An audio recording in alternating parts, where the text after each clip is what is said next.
አሜሪካ ላይ ትግራይ ነኝ፣ አማራ ነኝ፣ ኦሮሞ ነኝ አያስፈልግም። አሜሪካ ላይ ኢትዮጵያውያን ናችሁ፣ አንድ ሆናችሁ መቆም አለባችሁ። አንድ ሆናችሁ ስትቆሙ ዘንድሮ እንኳን በጥቂቱ ያያችሁት በብዙ እጥፍ ውጤታማ ይሆናል። አይሁዶች ቁጥራቸው ያነሰ ቢሆንም የሚሰሙት አንድ በመሆናቸው ነው።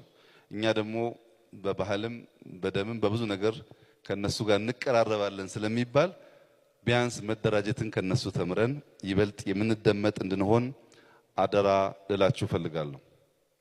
ሁለተኛው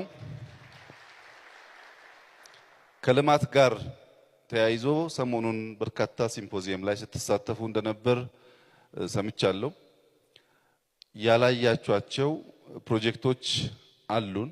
ለምሳሌ ጎርጎራ ላይ የምንሰራው ፕሮጀክት በሚቀጥለው 6 ወር ስትመጡ መስከረም ላይ ሙሉ በሙሉ ስራ የሚጀምር ነው።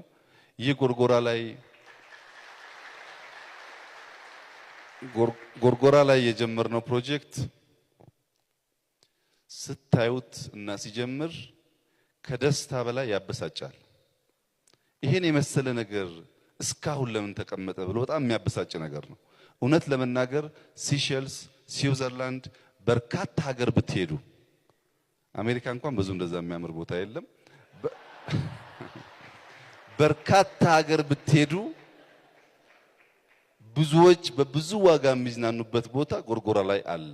ተራራ፣ ውሃ፣ ጫካ፣ እጅግ ውብ የሆነ መልክዓ ምድርና ማራኪ የሆነ የአየር ንብረት ነው ያለው።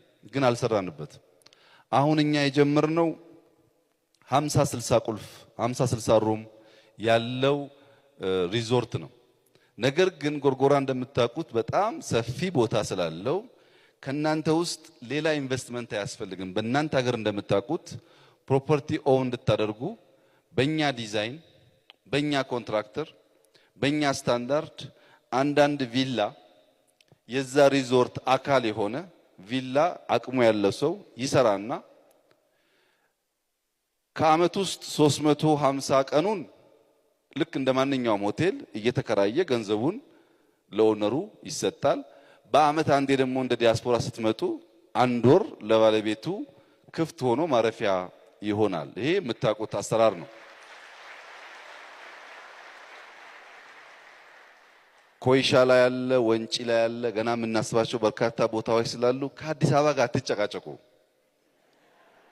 እና ፕሮፐርቲ ኦውን በማድረግ ቢዝነስ የሚያመጣ